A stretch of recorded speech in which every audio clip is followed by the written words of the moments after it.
All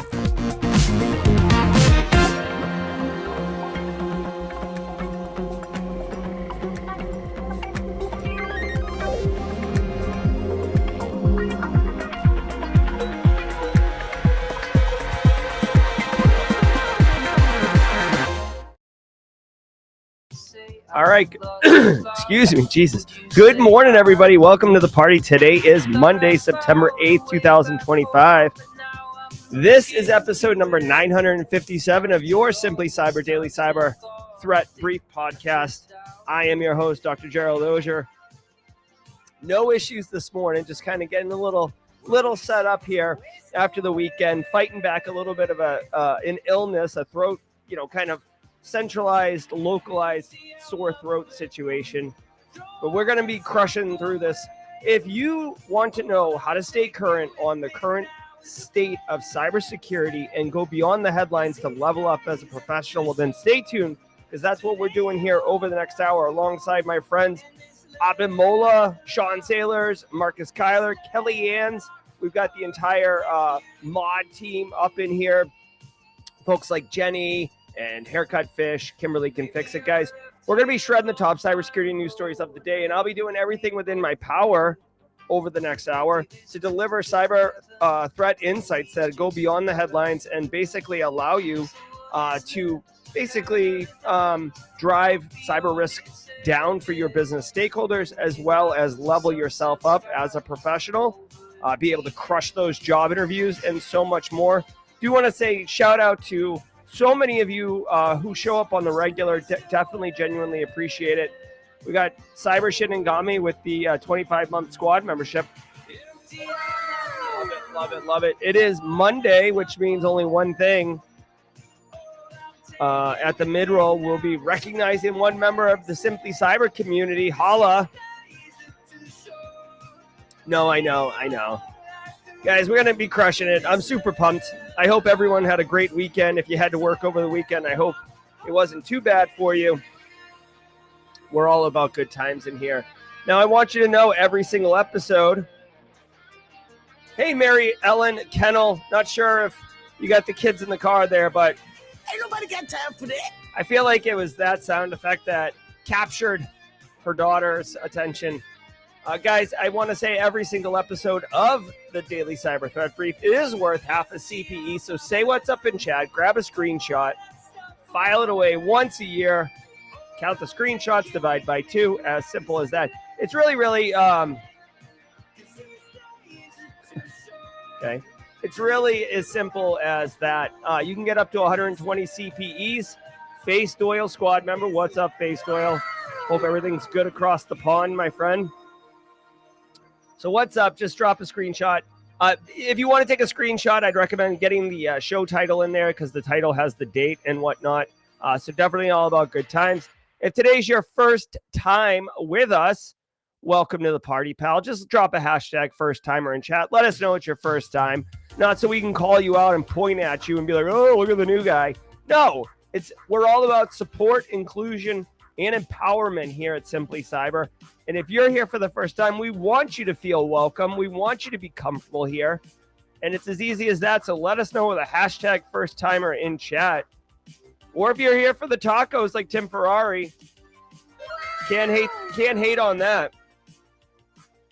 Let us know. All right, guys. Before we get into it, let me give a little love shout out to the stream sponsors, those who enable me to do it up in here.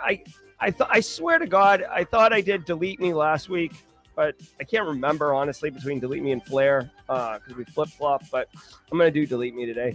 Guys, I do want to say shout out and thanks to the stream sponsors, those who enable me to bring you this content, this show, this programming every single weekday morning, whether I'm on the Pacific time zone, the East Coast time zone, I'm in my garage, or I'm in the Buffer Auger Flow studio.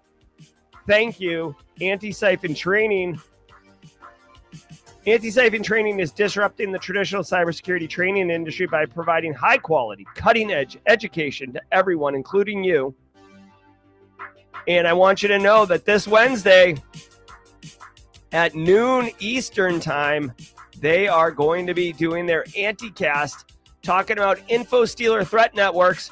I will be on the program. If you didn't know, Anti-Siphon does these webinars, but they'll open it up half an hour early for some pre-show jawjacking, right? Little pre-show banter, little pre-show jawjacking. And I've been asked to be one of the community members to hop on there and just kick it with Nick and Eric. So not only am I looking forward to this, I'll also be part of it. So holler. That gets a Ric Flair woo. So go check it out. I'll drop a link in chat below. Anti-Siphon, always bringing the heat for this cybersecurity community. And if they ask you, they usually say, where are you coming from? Drop a hashtag Team SC. We always raid their streams, and I love it. I love it. I love it. All right, hold on one second. Are we about to... What is going on here? Yeah. Guys, I want to say shout out and thanks to Barricade Cyber Solutions. Barricade Cyber is Fortify 365. If you go to fortify365.com today, you will learn how Barricade Cyber Solutions, in addition to their work around incident response and ransomware handling, they can actually get left of boom and help you secure your organization through proper configuration of your M365 instance. Don't sleep on this. If you're already paying for Office 365 and you haven't taken advantage of the existing controls that you can configure that you're already paying for, then why are you taking on risk for no reason? Don't do that. Go to fortify365.com today and check out how Barricade Cyber can help you get sorted out. Good morning to Kathy Chambers. As always, good to see you. All right, now let's do a quick word from ThreatLocker. ThreatLocker, who's also coincidentally the platinum sponsor for our Simply CyberCon. Definitely super pumped about that. Let's hear from them, and then we're going to slide into the news.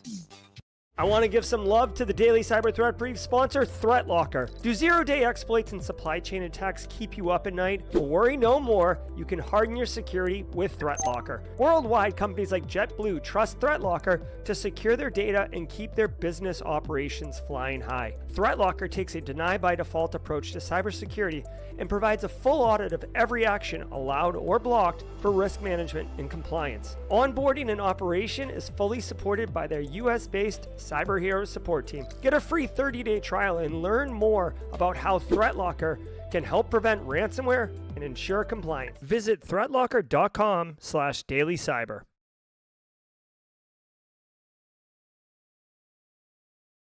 Hey, Sean Kelly with a super chat. Thanks, Sean Kelly.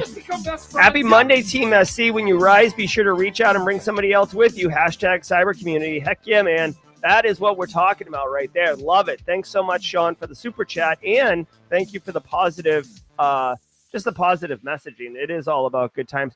All right, everybody, do me a favor. Sit back, relax, and let's let the cool sounds of the hot news wash over From all the CISO series, it's awesome cybersecurity headlines. These are the cybersecurity headlines for Monday, September the 8th, 2025. I'm Steve Prentice. New malware phishing campaign hidden in SVG files. Researchers at VirusTotal have identified this phishing campaign in Colombia. It is hidden inside SVG files that create convincing fake portals that resemble those of Colombia's judicial system. Quote, VirusTotal detected this campaign after it added support for SVGs to its AI Code Insight platform, which itself uses machine learning to generate summaries of suspicious or malicious behavior found in the files, end quote. SVG stands for Scalable Vector Graphics and is used to generate images of lines, shapes, and text through textual mathematical formulas in the file, and is already in use by threat actors because they can display HTML and execute JavaScript when the graphic is loaded. Anthropic. All right, so threat actors getting clever there. SVG is a file, image file format, so you might be familiar with like PNG, JPEG, GIF, or GIF, depending on what school you come from. But SVG, here's the thing, guys. There's a lot of file formats that have extended capabilities. Typically, it's XML that can be kind of embedded in it. But these scalable vector graphics, they basically have the ability so they have the ability to embed code, and that's basically the deal. They have this foreign object element that can be weaponized using HTML. And honestly, I first of all, number one, like very clever technique. Number two, really any file format, I don't care if it's SVG, exe, like any file format that you can embed, code or HTML or, some type of payload, they will be weaponized by threat actors because why wouldn't they be, right? The question I have on this one particularly is how does it detonate, right?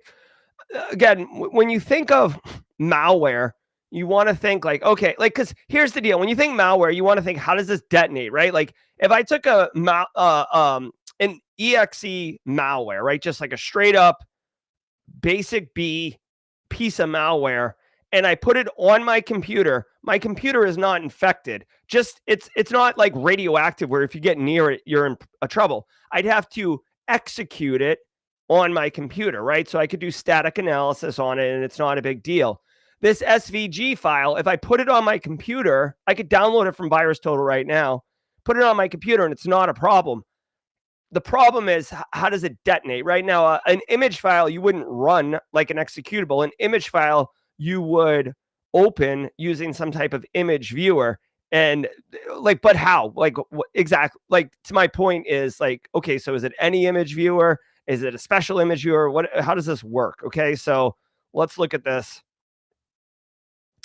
The SVG image renders a fake portal that displays a phony download progress bar and then prompts the user to download a password-protected archive.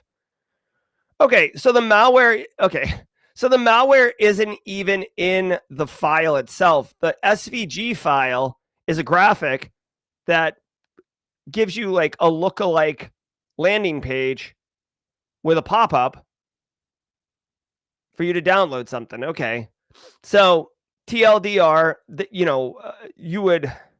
Couple ways to protect from this. One, obviously, educate your end users around pop-ups, and type it in their passwords and stuff like that. This could be done. Again, is there a picture here? Okay, yeah. So there's a picture. It's imitating a Colombian official government website. It looks legit, right? And when it pops up, it says, log in or whatever. So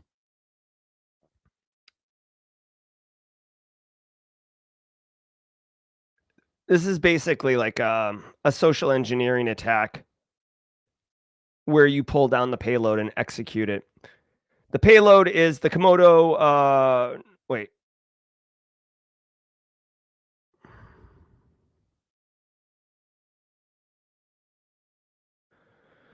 All right. So here's the deal. When you download the archive, this actual executable is legit. And then this dragon_util.dll is a malicious DLL, which gets sideloaded when you run the actual browser, which is kind of gross because from the victim's point of view, they're going to see the browser open. They're not going to see any issues.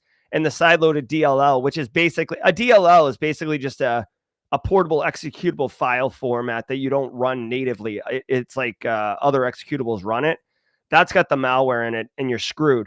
So what you want to do is make your end users aware that, first of all, SVG files are image files. They're not going to, it doesn't make any sense why you would like launch one to see something. Number two, this would be a pop-up. Like this wouldn't even be, this looks like a website, but it's not in a browser, right? It's an SVG file. Like it's gonna not look like a browser. It's gonna have those vibes that this is not good. Of course, end user training is gonna catch this, but if a threat actor emails you an SVG file, I don't know if an email security gateway is necessarily gonna catch that. Because it's an there's tons and tons of legitimate SVG files. So looking for SVG in your email security gateway is a terrible way to do this. Number two, victim runs it and then they're going to pull down that payload. The payload's an archive. So your firewalls, unless you're doing like full packet analysis, you're not going to see that. Really, to me, the way that you protect this is end user awareness training, and then EDR hopefully catches that side-loaded DLL. If you want, this is kind of a deep one, but I would say if you can get some detections around, what are the IOCs of this particular side-loaded DLL loading, and then put in detections in your SIM to look for these things. Fancy bit of attack though from the threat actors. I don't want them to do these things, but at the same time, I do respect, right? Hat tip to them. Lazaro Rivera, 26 months, amazing case study of putting in the work and getting the job. Nice to see you, Lazaro. All right. Hey, the other thing really quickly worth noting, because I didn't know this until I was older, VirusTotal, right? If you are here right now and you don't know what VirusTotal is, it's a great free, you can pay for it, but they have free utilities. It's a great free utility for uploading files to inspect if they're malware, putting a URL to have it scanned to see if it's, malicious or whatnot. And you could search for URLs, IP addresses, domains, file hashes. It's a nice little tool. It's kind of a seminal tool in the cybersecurity industry. When you scan a file, it checks several scanning engines. So it's not a perfect solution. It's not 100% right, but it is good. The other thing I'll point out really quickly is that, as they point in here, VirusTotal, they've updated VirusTotal's capabilities, which is great. To now detect these things using AI. And you could see in this instance, they actually had the malicious SVG file, and it got 0 hits. So you would think that it's absolutely fine and not malicious at all, but in reality, it's quite malicious. Agrees to pay $1.5 billion in a book piracy lawsuit. The AI firm has agreed to this settlement with authors who alleged the company used pirated books to train its chatbot, Claude. The deal, pending judicial approval, would compensate authors to about $3,000 for each of 500,000 affected works, potentially the largest copyright payout ever. The lawsuit was brought about by authors Andrea Bartz, Charles Graeber, and Kirk Wallace Johnson, later expanding to represent thousands of other writers. A judge previously ruled that while training AI on copyrighted works isn't illegal, Anthropic wrongfully sourced books from piracy sites. Avoiding a December trial, the company sidesteps possible damages in the multiple billions. Wow. Okay. Here we go. This is an interesting precedent being set. So Anthropic got caught with their hand in the cookie jar, training their models on pirated or stolen books, right? And $3,000 a book that's pretty hefty fine. I'm kind of curious. Anthropic annual revenue. Let's see if we can get those numbers. Oh my God. All right. So Anthropic has a $183 billion valuation and has a $5 billion annual revenue run rate. So $1.5 billion is actually a sizable dent. Okay. And I guess what they're saying here is that this is the lesser of two evils for them. They probably would have had to have paid more afterwards. So interesting. I would imagine that somebody at Anthropic has been fired for this. Only because like this, dude, $1.5 billion is legit, and having a scapegoat would be probably part of the resolution here. Training AI chatbots on copyrighted books wasn't illegal, but that Anthropic wrongfully acquired millions of books through piracy websites. Dude, this is filthy. So people at Anthropic, someone definitely got fired, if not multiple people. somebody at Anthropic went to pirated websites, like downloading cracked versions effectively of these books, stolen books, right? Googling file type :PDF and then downloading them, knowingly downloading them. And then, training their bots. So somebody definitely thought they were getting away with some shenanigans here, and they didn't. So way to go, authors who scored on this one. 3,000, dude, I'll tell you what, like $3,000. I mean, that's not like a great compensation for the book authors, only because like if the AI is trained on your book, why would anyone buy your book now? Like effectively you've nerfed that value of that book into this AI chat engine. Yeah, they didn't buy the books. That's the problem.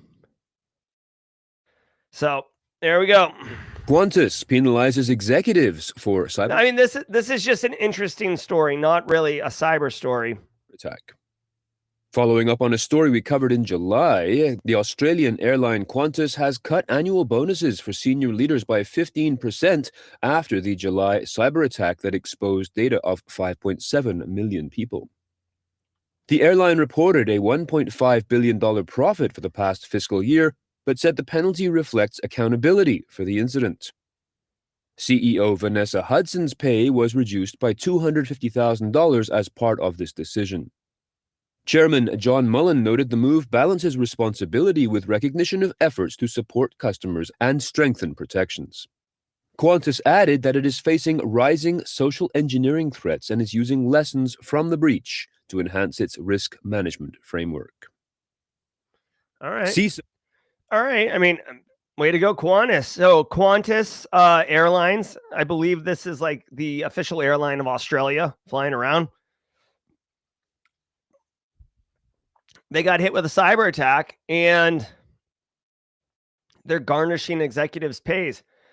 I don't know. I don't know if this will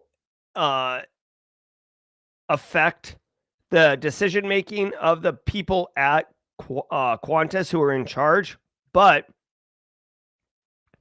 I do appreciate this. So here's the thing: in the United States, when a business gets hit with a cyber attack, obviously there's like revenue issues and stuff like that, but you never see senior leaders ever be held accountable, hold each other accountable. It's almost like a joke or a meme in the United States that, a company could lay off like 10% of the workforce, right? Like 1,000 employees laid off, which saves the company millions of dollars, right, in labor.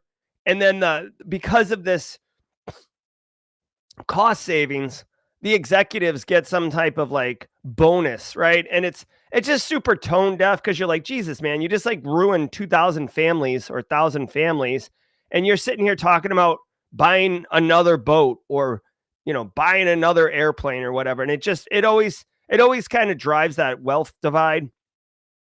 So seeing Qantas garnish their executives' bonuses or their bonuses. So I mean, I don't think anyone's crying because listen, their salary's fine. If they make $1 million a year, they still make $1 million, and their bonus is garnished. The CEO is missing out on $250,000. You can easily backwards math that, if you will, right? So if 15% is $250K, let's say 250 is 10%, that means her bonus is $2.5 million. So let's just say $2 million roughly is about what her bonus is. Bonuses, I mean, what's a bonus? Like 20%, 30% maybe of your salary? 50% of your salary?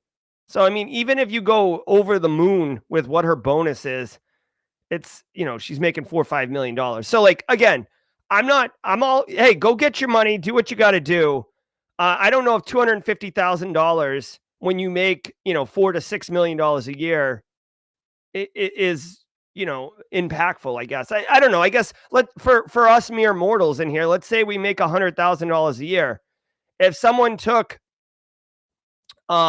$2,000 from you. You wouldn't like it. It would suck. But like, are you going to, is it like getting your hand burnt on the stove where you're like, oh, I'm not going to touch that stove again? Or is it just like, whatever, like, you know what I mean? So I appreciate the opportunity for this to be a, hit the pocketbook so these people will make better choices next time. Also, I want to know who made the decision to garnish their wages, right? Because I can't imagine the CEO being like, you know what? I think I need to suffer a 15% penalty on this one. Qantas Group chairman said the company had to acknowledge the impact of the cyber incident.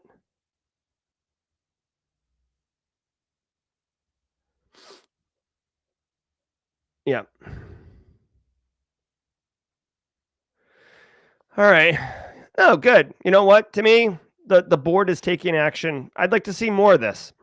Orders federal agencies to patch Sitecore 0-day.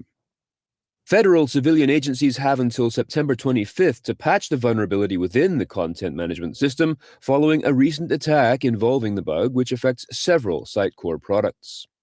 This bug also has a CVE number and a place in CISA's KEV catalog. Quote, a key issue with the bug is the use of a sample machine key that was included in Sitecore deployment guides from 2017 and earlier. Many customers simply used the sample machine key and never rotated it to something new. Researchers at Mandiant stated that they recently stopped an attack where hackers leveraged the exposed sample machine key to gain access. End quote. All right. Let's see here. Sitecore 0-day. I wasn't fully listening only because I was getting the community member of the week lined up. So here we go. Federal agencies have until the 25th. So that's, what is that? 17 days, so a little over 2 weeks to patch this. You got to patch it. You got to patch it. All right. And this is a CMS system. Think like SharePoint, except it's called Sitecore. There is a patch available. Oh my God. Use of a sample machine key that was included in the deployment guides from 2017. Most people just use the sample. All right, so two things here. Number one, if you're running Sitecore, just because CISA is telling federal agencies to patch it, you should also patch it if you're running Sitecore. Number two, you might be like, Jesus, if this is this bad, why are they giving them 2 weeks to do it? Patching like enterprise applications and stuff should definitely be done carefully. There's been instances where you patch and then you break something. Go look at CrowdStrike last year, like early summer 2024, when they like dorked up tons and tons of systems. Excuse me. You want to definitely be careful, okay? So that's why they're giving it a couple weeks. Secondly, when you deploy a technology, and this is more for your IT people, your application owners, when you deploy a solution, you should not use the default credentials to do this, your production system. In this instance, it's a key, like, almost like a certificate, right? It's a default key that came with the instance that rolls out with all instances of this system. The key is from 2017 or earlier. So, I mean, friggin' these machines have been vulnerable for 7-8 years, it sounds like. Now they're catching it. Do not, take a minute and, change default configuration, default settings, default creds, all right?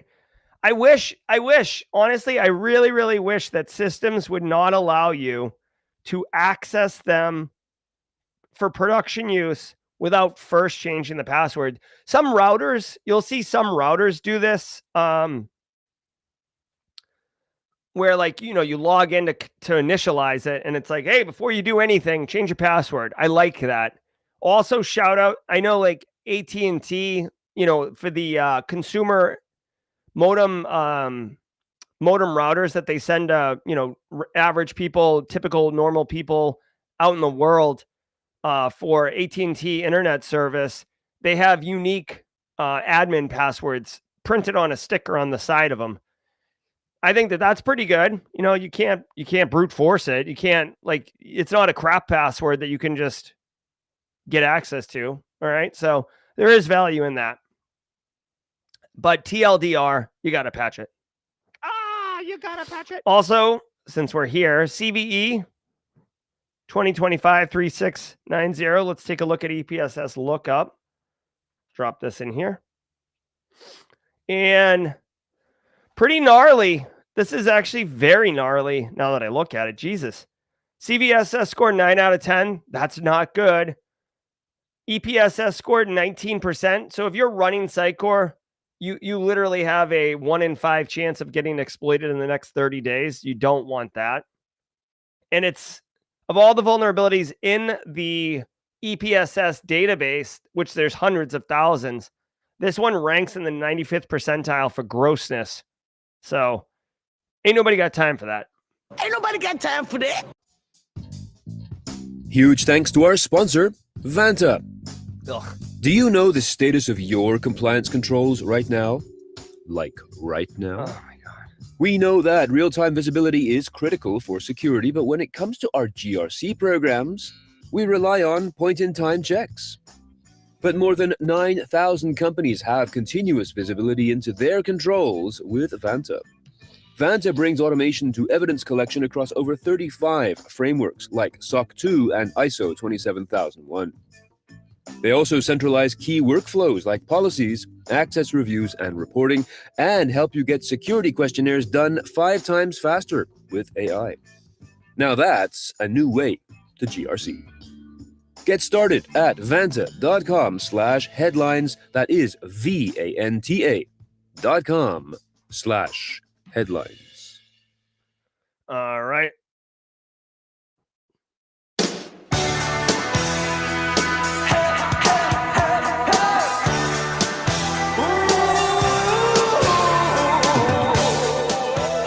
Holla. Thank you all so very much for being here.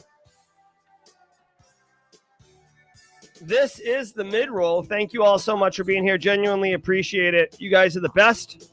We're off and running.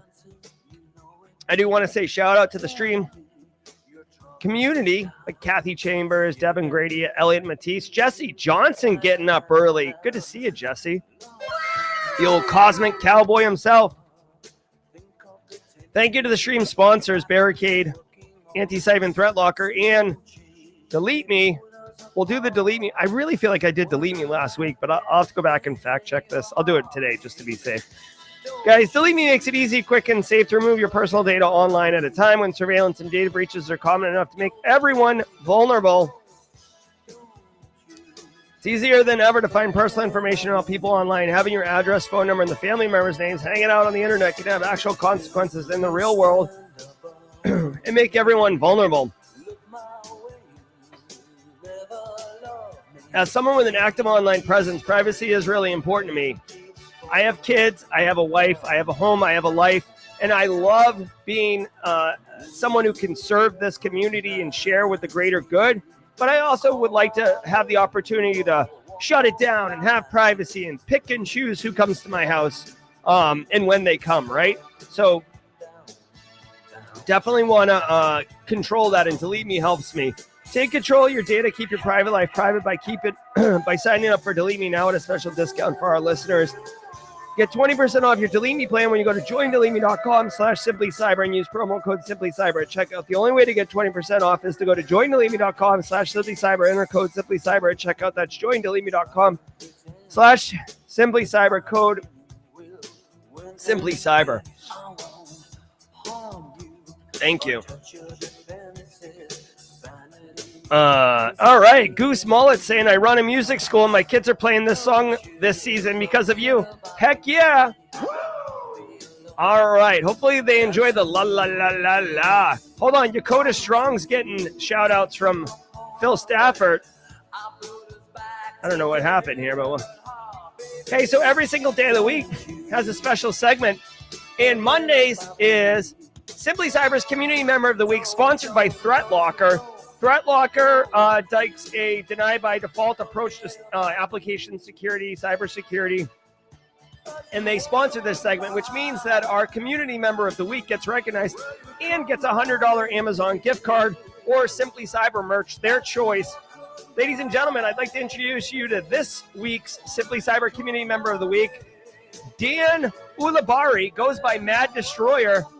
Dan is an awesome dude. I got to tell you right now, if you know Mad Destroyer, you know how helpful and supportive he is.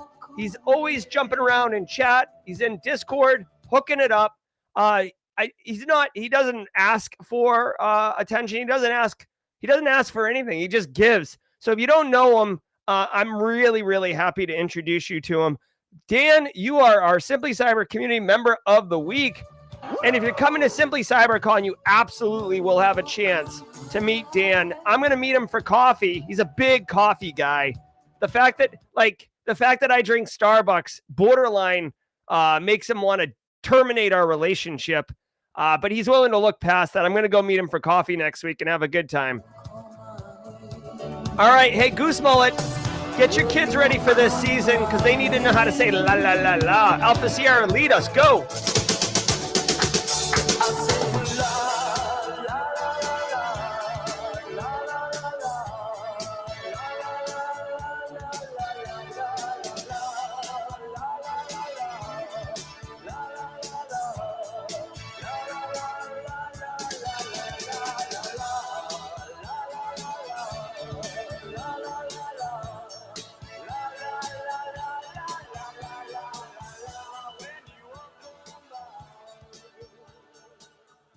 Oh my God, so good.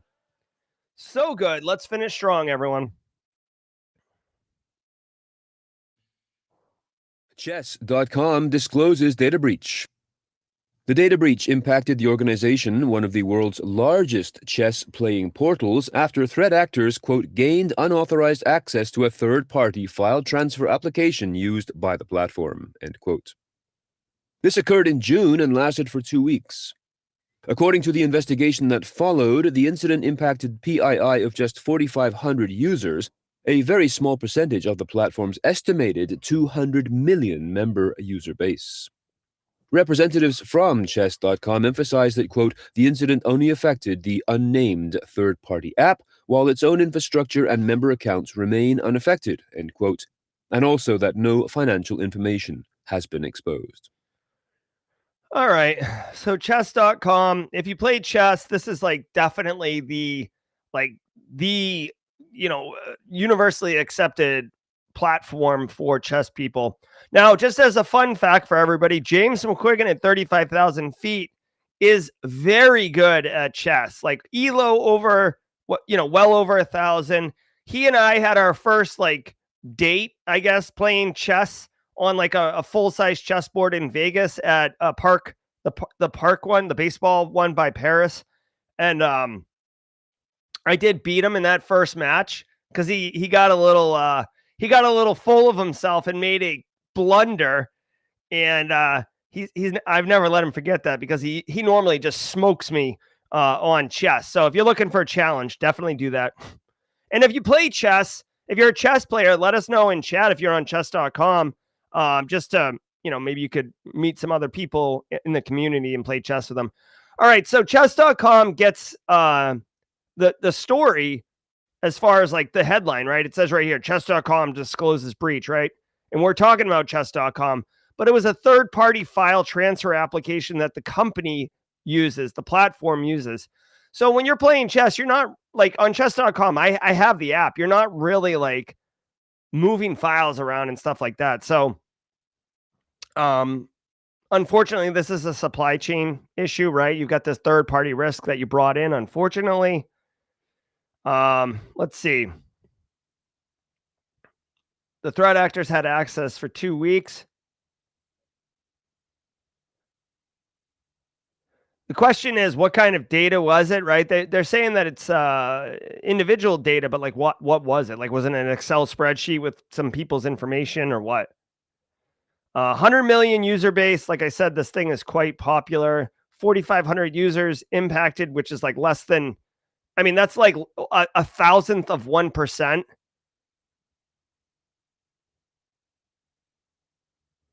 Let's see. All right, so names in other PII. That's it. All right.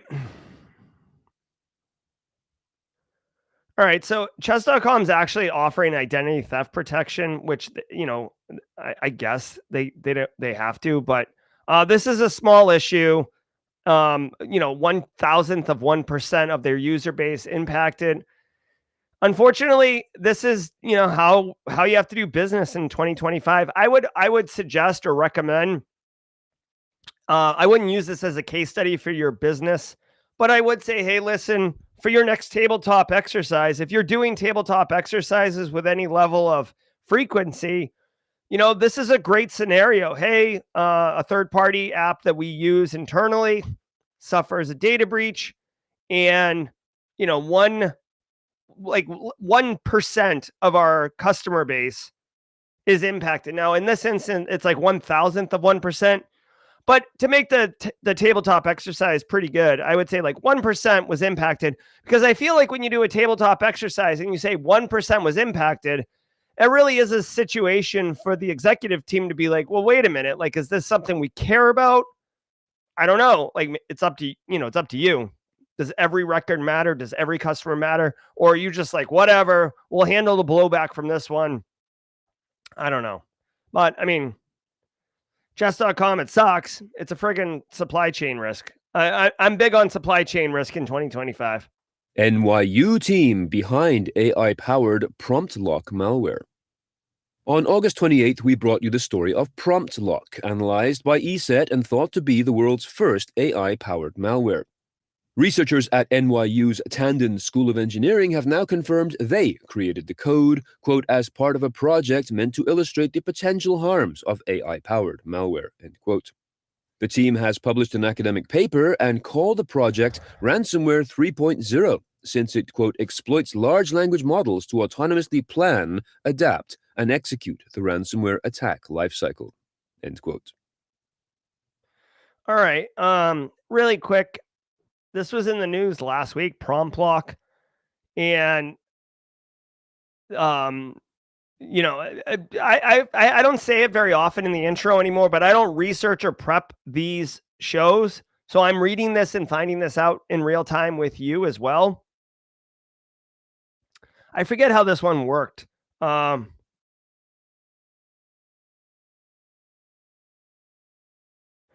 I forget how this one worked, but it's using AI to help with the ransomware part. My problem is I can't remember if this is like putting commands inside, like prompt injection, or if this is using AI to write code that could be used as ransomware.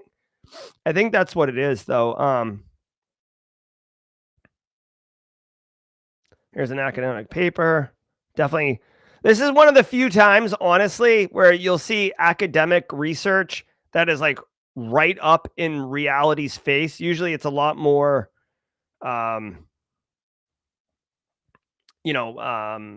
ethereal, the applications of the academic research. Unlike conventional malware, the prototype only requires natural language prompts embedded in the binary. Malicious code is synthesized dynamically by the LLM at runtime, yielding polymorphic variants that adapt to the execution environment. The system will perform recon, payload generation, and personalized extortion in a closed-loop attack campaign without human involvement. Wow. Okay, so this is actually pretty legit. So they're calling it This is a real problem, okay? They're calling it a, well, hold on. Of course, let's do this. Shall we play a game?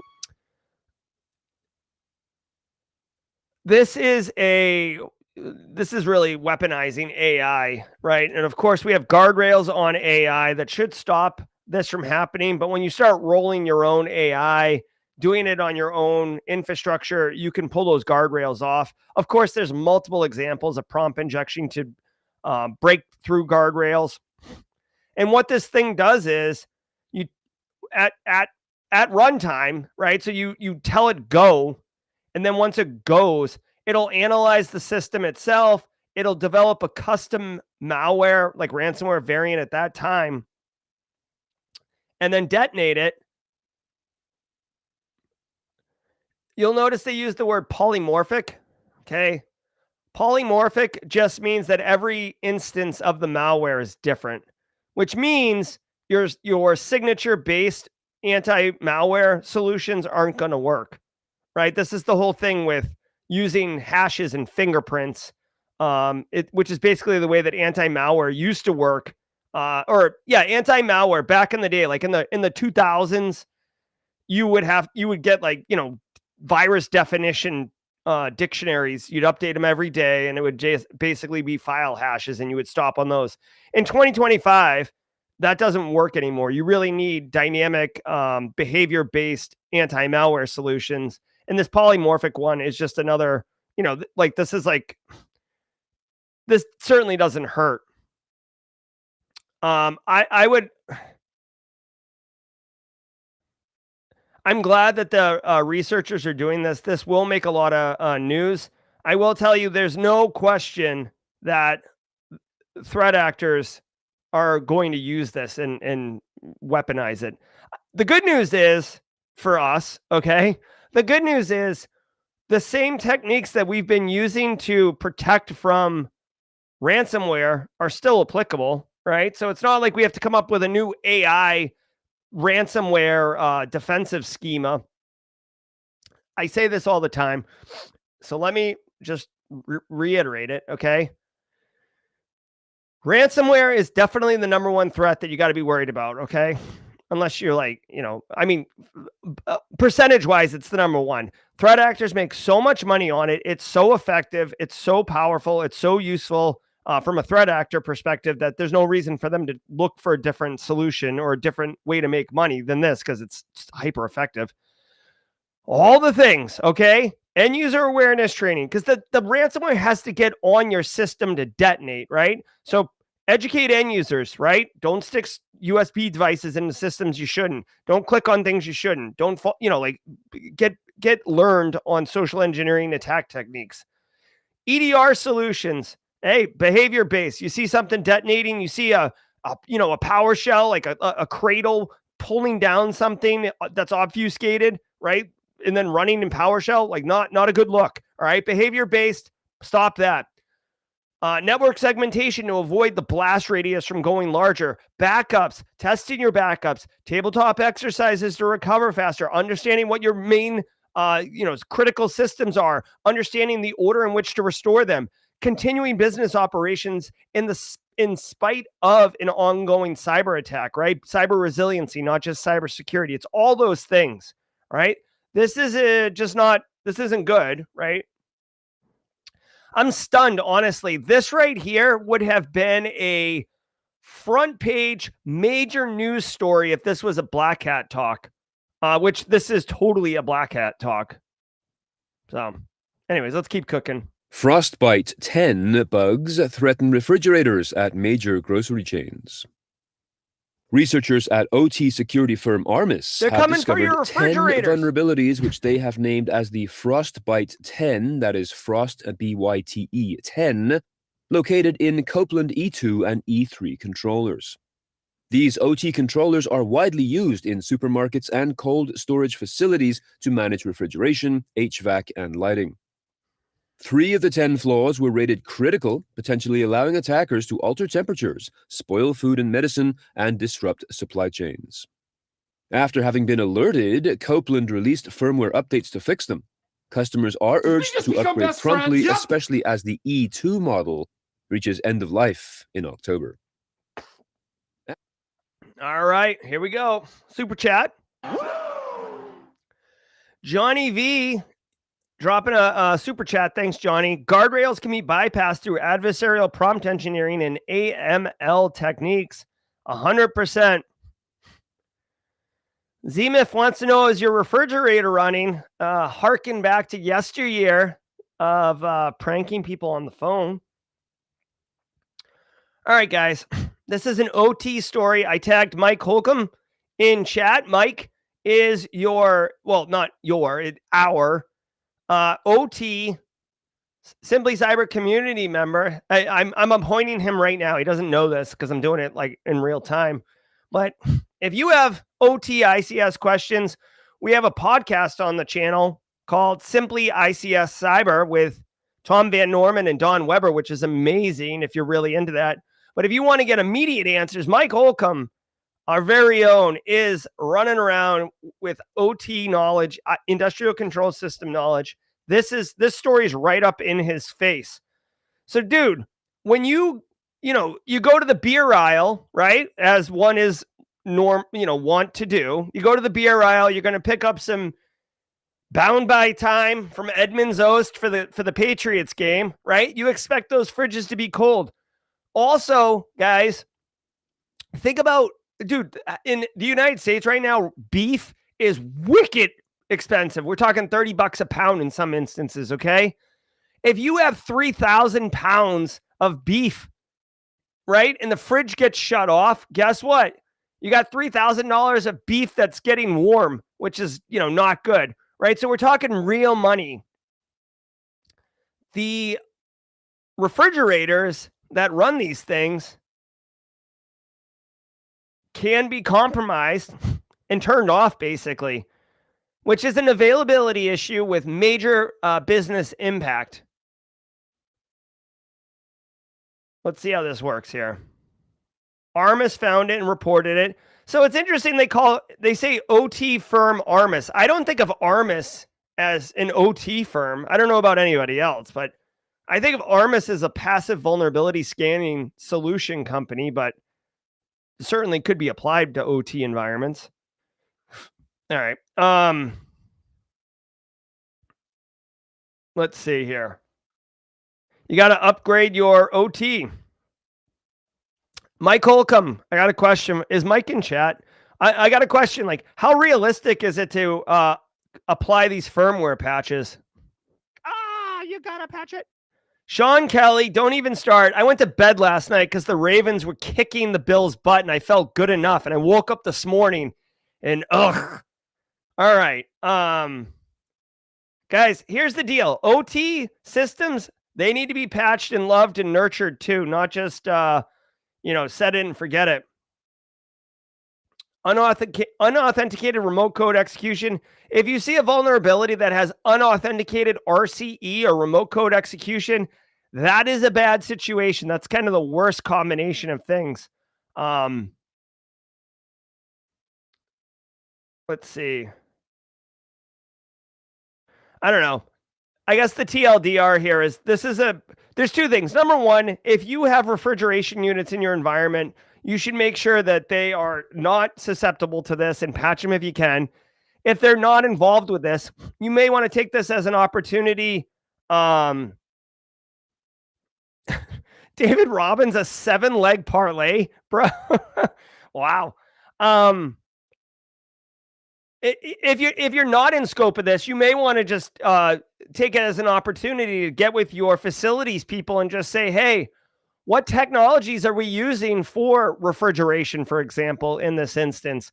You know what I mean? Like you can use this story. All right, I'm going to give you a pro GRC move here. You can use this story as a icebreaker, right? It's kind of funny, right? Icebreaker, Frostbite. I feel like that's a James the Quicken thing. But say, hey, listen, facilities people, listen, field engineers, whatever. We got this situation here about a major vulnerability to the refrigeration units. Well, that's not what we're running here. We don't run Copeland refrigeration units, Jerry. Yeah, no, I know. That's great. I'm super pumped. What I want to do is make sure that I understand what we are running. That way, if it ever comes up, I know that I can come to you and, get insights and understand, are we at risk? Like basically the opportunity to broker a conversation and start having goodwill put into those field engineers is a huge opportunity. So don't sleep on this one. Cyber risk, which I don't know what it is about this story, but we're all jumping on the bandwagon. Cyber risk, which says this This makes new meaning to cold sites in disaster recovery. Love it. Love it. Academics build AI-powered Android vulnerability discovery and validation tool. 2 researchers from Nanjing University and the University of Sydney have developed A2, an AI-powered framework that automates Android application vulnerability discovery and validation. According to the researchers, quote, A2 mirrors human experts' analysis and validation activities by first reasoning about an application's security and then validating each potential flaw through exploitation attempts, end quote. Testing on benchmarks shows A2 achieves significantly higher coverage, uncovering more than 100 true zero-day vulnerabilities, end quote. Each and every Friday. That's awesome. Okay, so, with a story like this, the PromptLock and the NYU team using AI to write bespoke polymorphic ransomware. Here's a story of academic researchers developing a tool for defenders to find vulnerabilities in Android, and not just existing vulnerabilities that are known. According to this one, it found 100 0 days. This is awesome for us and an opportunity to get in front of vulnerabilities before threat actors can make exploits of them. Now, this does not, like the obvious thing here is a threat actor could use the same tool to find 100 0 days and then exploit them.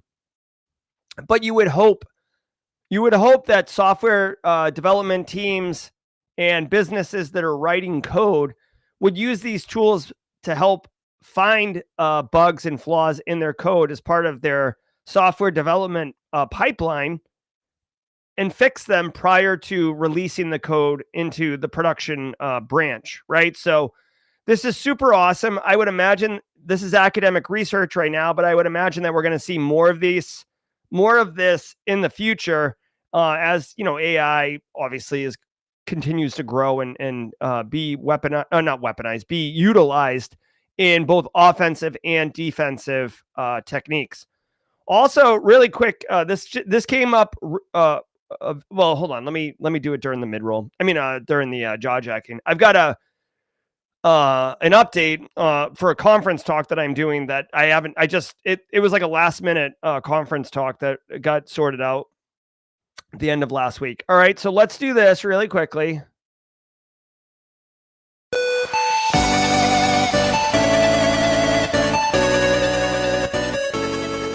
All right, everyone, we are killing it.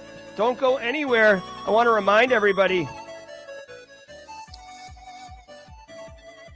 that at 9:30 a.m., so in 30 minutes, Wade Wells, Josh Mason are going to be talking about how a detective became the ginger hacker, sock life, job hunts, and blue team wisdom. You're not going to want to miss this one, okay? Andrew Crotty is the guest. I have worked with Andrew Crotty. Andrew Crotty was a volunteer at Noob Village at DEF CON. I got to meet up with him there. Just a really great guy. This is going to be an amazing conversation and podcast. You're not going to want to miss that. That's at 9:30 a.m. But don't go anywhere because we're going to be doing Jawjacking in just a hot minute. I'm Jerry from Simply Cyber. I hope you got value from today's stream. If you got to boogie out of here, peace. If you're going to stick around, I'd love for your thoughts. Again, shout out and thank you.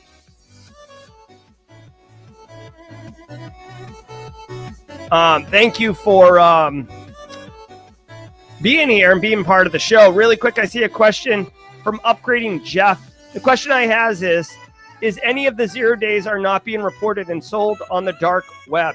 Yeah, 100% could be for sure. Really quickly, if you want insights into this, this book, This Is How They Tell Me the World Ends by Nicole Pelroth, actually has a whole chapter, a whole section on black market 0 days and the selling of all those. So definitely go check that out. Also, I see Abdi, first timer on YouTube. I've been listening for almost a year. I work at the help desk. I love your content. Abdi, welcome to the party, pal. Getting in there right there at the end. All right, guys, I'm Jerry, your chat. Until next time, stay secure. Don't go anywhere. I've got you jawjacking. Ever wonder what it takes to break into cybersecurity? Join us every weekday for Jawjacking, where industry experts answer your burning questions about the cybersecurity field. Live, unfiltered, and totally free. Let's level up together. It's time for some Jawjacking.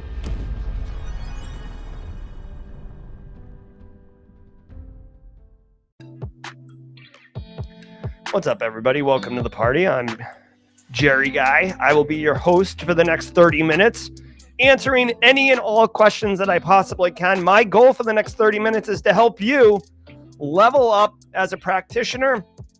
Also say hi to everybody else in chat. A lot of amazing people, unbelievable professionals in this chat live right now. What an opportunity, what an experience to ask questions, get answers, no fluff, no guff, no registration, no click this link, just friggin' answers with the goal of empowering you to level up to whatever level you want. Devin Grady says, where can I message you about last week? On Discord would be perfect, Devin. Just hold on, I'll message you really quickly. Also, shout out to the mods.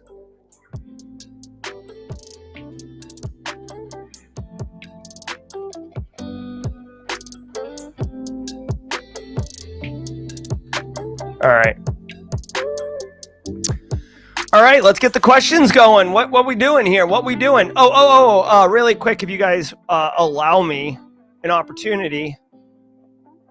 Come on, dude, restream. All right. All right. I see John Hammond in chat. What's up, John? Good to see you. John, have you heard that new Midnight song, Summer's Ending Soon? Oh, so good. So good. All right. Dude, guys, check this out. I'm super pumped. Let's see if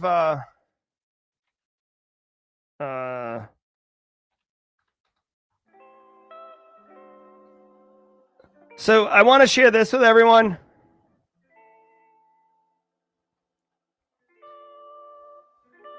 Look at this.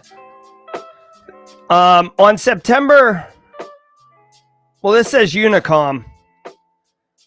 It's too bad. On September 16th, I think, like a week from now,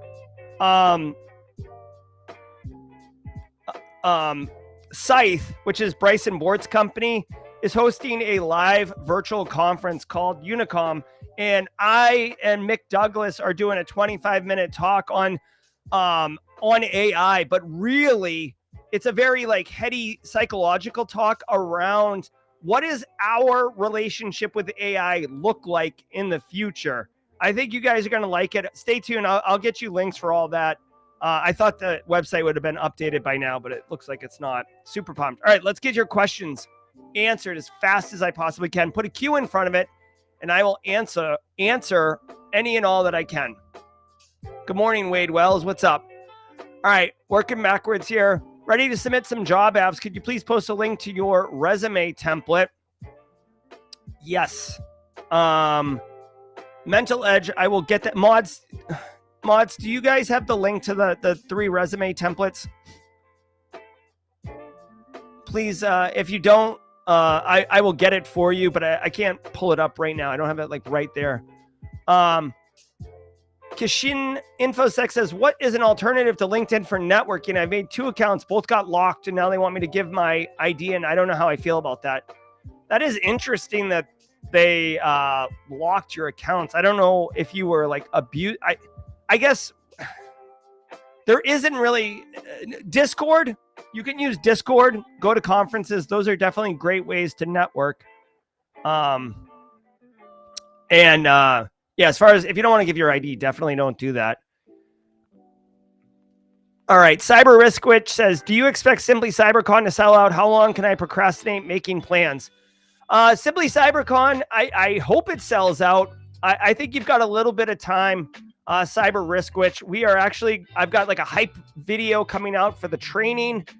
We are still pushing hard on that. I'm super excited. I hope you don't delay much longer, Cyber Risk Witch. Tickets are $20. Oh, I do want to tell everyone the hotel block. So I got a hotel block at the Marriott where the conference is. I think the block closes like mid-September. So you do have to like book the hotel sooner than later. I think you can cancel. But Carrie says, how is teaching at the Citadel going? Teaching at the Citadel is great, Carrie. Thanks for asking. I've got great cadets this semester, super engaged. We talked about networking. I taught them about IP addressing and the OSI stack. And I taught him how to use Nmap the other day. Upgrading Jeff says he passed his Sec Plus last week. Heck yeah, buddy. Way to go, man. Soulshine says, do you use AI agents? I do not use AI agents at the moment. I want to use AI agents. I have seen so many amazing things with N8N. I can also tell you that Wade Wells, aka Wading Through Logs, who's in chat right now, Soulshine, is using AI agents. He and I had a conversation last week, and he was telling me how he's using them. Phenomenal stuff. Definitely, if you have an opportunity to get some AI agents going, go ahead and do that. I will also tell you, this is not free, but I do want to give this a shout out. Jason Haddix, who is awesome. I love myself some Jason Haddix. Okay. He has this training called Red, Blue, Purple AI. I think this training's like $3,000. So, definitely not, it has a pricey price tag, but I know people who have taken this training. It is excellent. And you definitely learn how to build and use agents, etc. Phenomenal. I'll drop a link in chat to this. Jason's not a sponsor or anything. It's just, I know how amazing this training is. In fact, I'm trying to get him on to come talk about the training. So Faced Oil says, where did you get that shirt? Not asking for a friend. So this is a long sleeve shirt. It says Cybersecurity Cares. I love it. Some of you may know this. Some of you may not. Every holiday season, like Christmas time, I partner with a company called Lima Charlie. Lima Charlie, you guys may know, they are the infrastructure security as code company.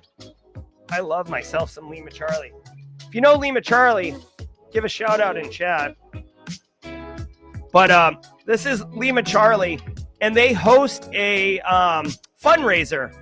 It's like a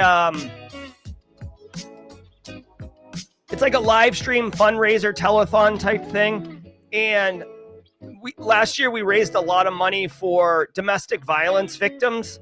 In years past, we raised money for individuals who didn't have access to food, which definitely is near and dear to my heart, having experienced some challenges when I was younger.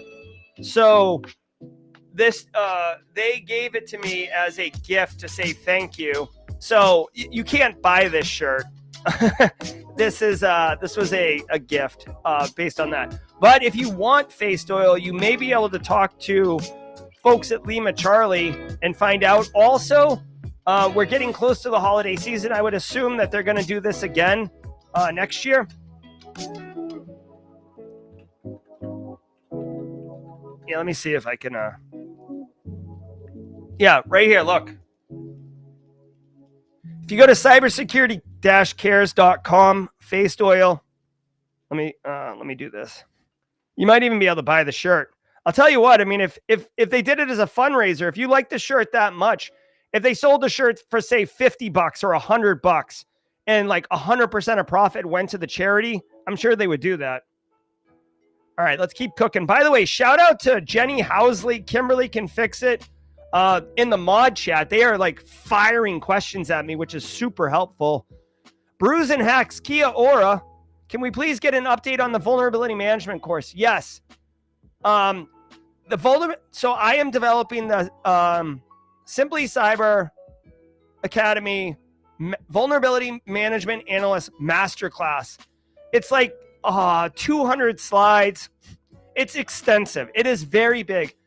I have, I think, 8 slides left to update. I actually carved out an hour today from 3:30 to 4:30 p.m. to work on those 8 slides. I had to I'm recording later this week. My goal is to have this course in beta by the end of the month. If you would like to be a beta tester, I will be asking folks. I probably need like 7 or 8 beta testers, but I think it's going to be fire. What was the best? Alice Grimm says, what was the best lab you ever did? Either because it was the most fun or because it really intrigued you. Oh, wow. What is the best lab I ever did? You know, really, there's a lab that I made a video about it. Eric Capuano did one called So You Want to Be a SOC Analyst, okay? And I don't even want to be a SOC analyst. I wanted to do it for fun. All right, where's the hold on 1 second. Hold on, I'm trying. Hold on. I'm gonna provide it to you right now and explain why. Oh my God, Digital Defense Institute. All right, this lab right here.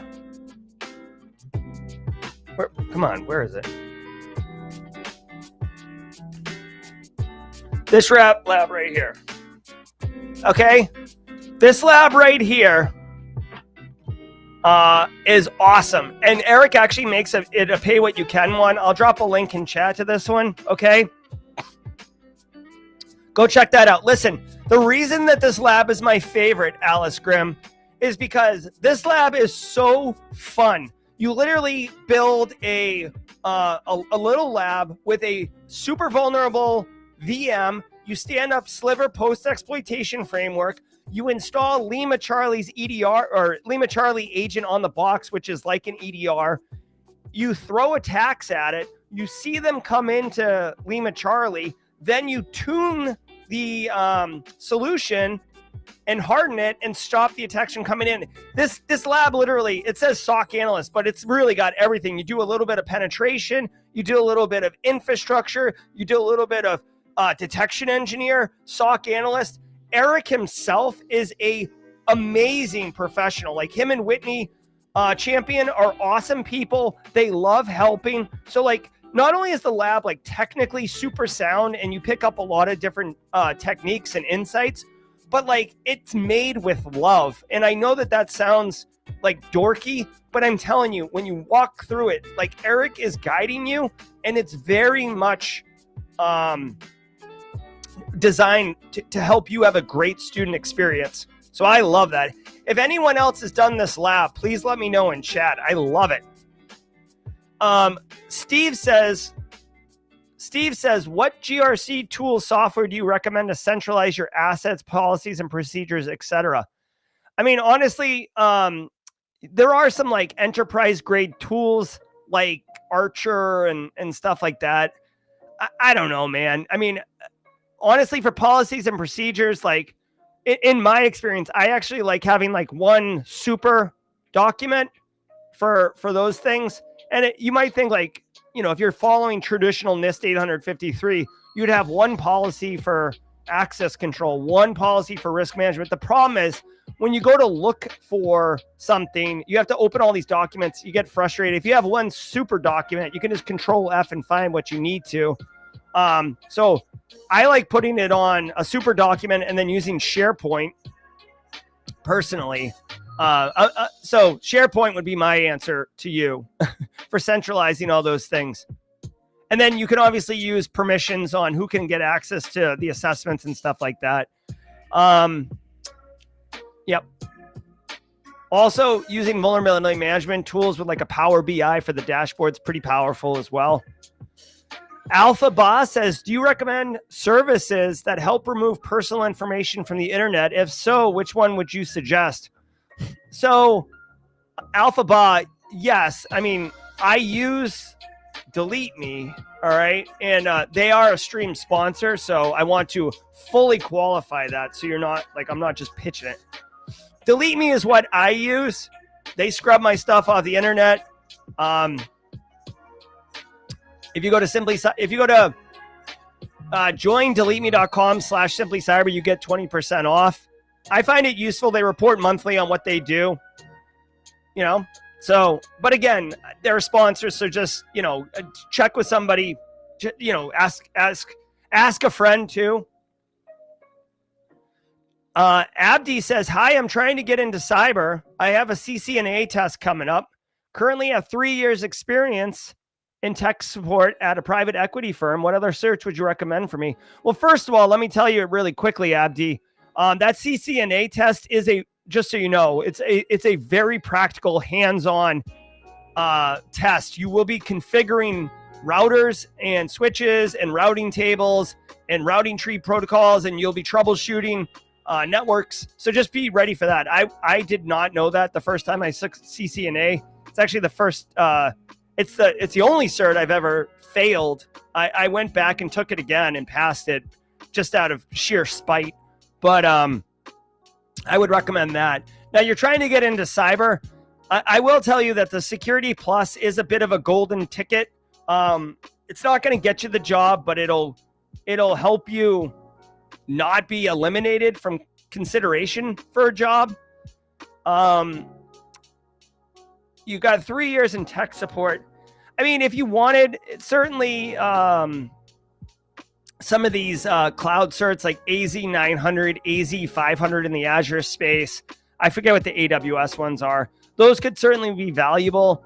I wouldn't overvalue certs though, just so you know, like in the world, like if the three-legged stool of establishing yourself as a candidate for a position, you have certs, job experience, and higher education.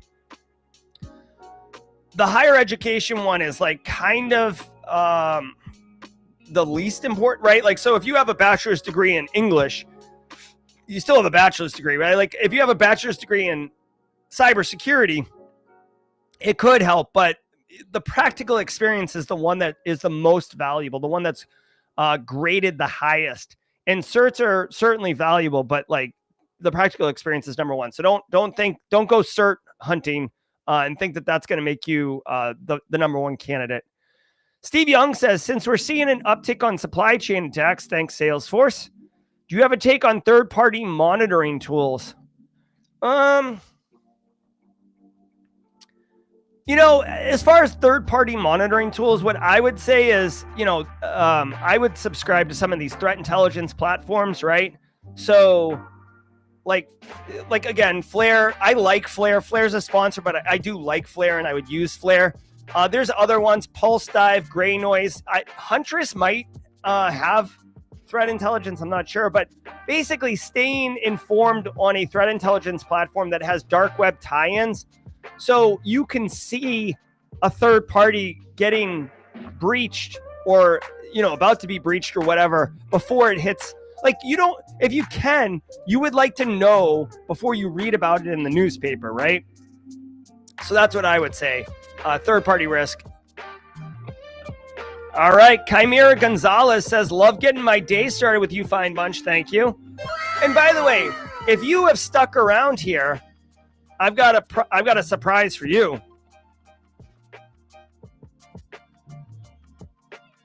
Here's 5 gifted subs for you guys, my friends.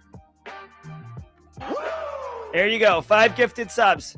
Woo! Winner, chicken dinner. Let's go. All right. And if you're one of the 5 recipients of the gifted subs, welcome to the party. Hey, Lupe Peterman picking up one of those gifted subs. What's up, Lupe?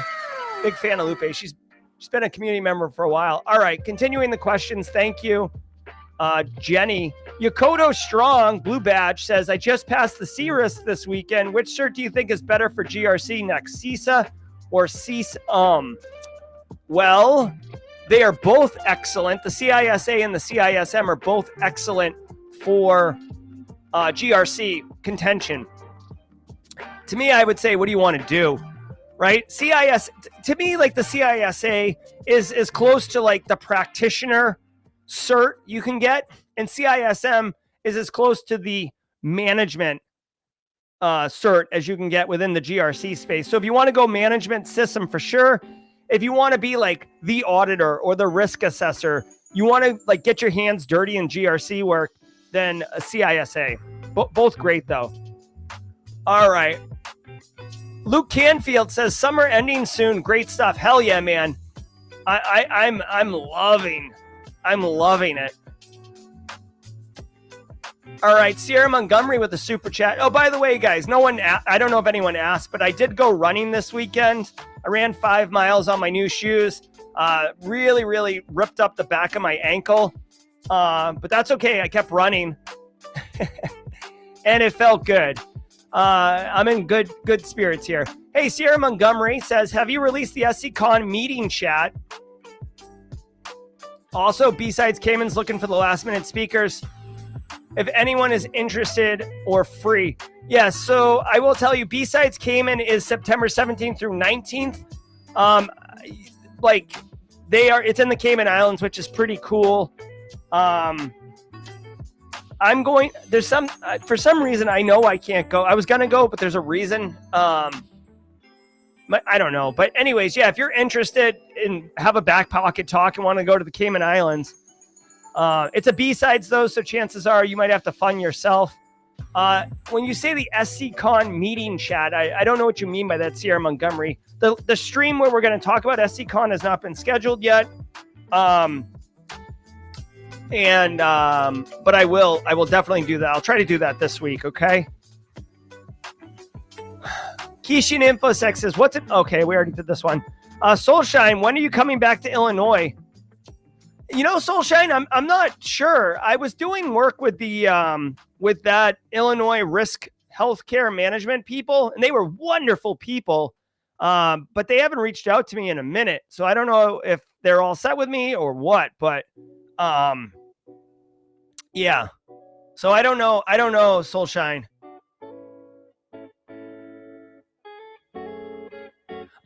Really quick, Clay Shannon says, what shoes? So I'll do this really quickly so as to not bother, annoy people who may or may not be into running. But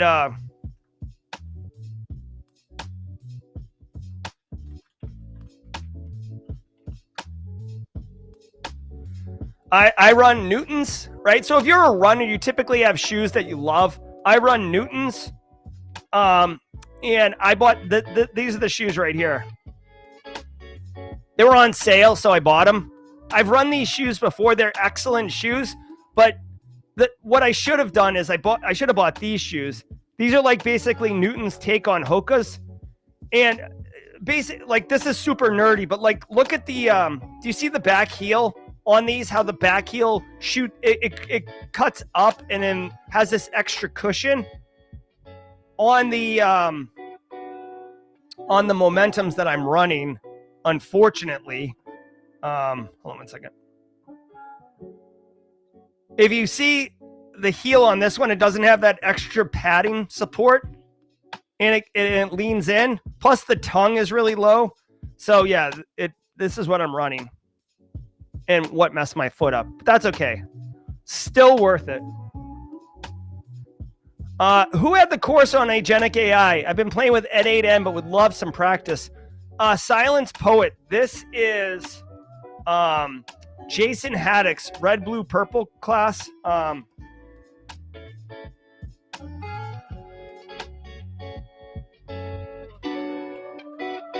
going to try to get Jason on to talk about this. December 3rd and 5th. This is the class right here.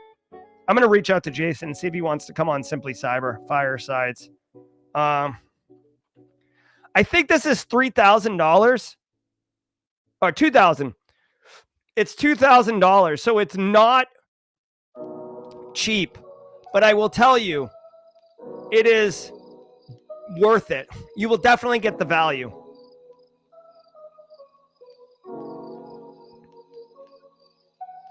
Yeah.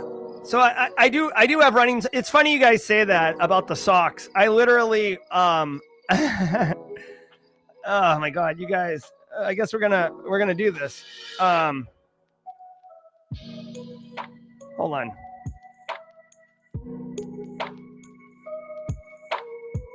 Oh, I can't show you right now. I was going to show you. I do run running socks, ankle socks, and I just last night on Amazon bought quarter length socks for this reason. So, all right, let's keep going here. I'll tell you, I like Jason Haddock so much. That at Black Hat, I attended a invite dinner with there was 20 people there. Flair put it on actually. And Jason was there at the dinner sitting at a different table, and he got up to leave early, and he so he's on the other side of the room, and I'm sitting there talking, and my wife is next to me. John Hammond's across from me. We're having a nice conversation, and Jason gets up, puts on his jacket, grabs his backpack, and starts walking out. And I literally knock my chair over and just run mid conversation and run down Jason Haddock's. We were in the back room, and then by the time I got to him, we're in the main dining room, and I grab him by the shoulder. I'm like, Jason. He turns around. He's like, what the hell? What? And I'm like, dude, great to see you, man. I really appreciate you. And he's like, oh, thanks, Jerry. I'll see you around. And I was like, cool. And then, but that's how much I like this guy and how valuable I think he is to our industry and to our community that I ran him down just to let him know. 2 minutes. All right, let's see.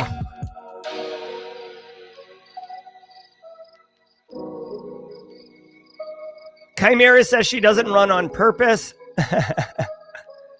Woo! You run barefoot, huh? Or you just be barefoot? Mike NY says Newton's nice. Yeah, I really do like Newton's. The Hokas are too much. It's like running on pillows. But the Newton Isaacs are pretty good.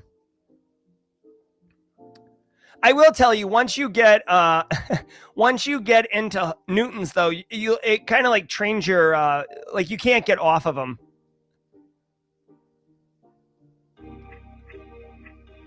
All right, we're getting close there. So upgrading Jeff says I got accepted to the NSF funded AI for AI training, which will be October 9th at Rochester. Are there any tips for this conference? No, I mean, dude, for sure. Figure out who's going to be there. Figure out what talks you want to see. Make friends. Figure out who's going to be there, and then try to develop relationships, Jeff. That's the talks are great, but the relationships you can build are mad valuable. All right, guys.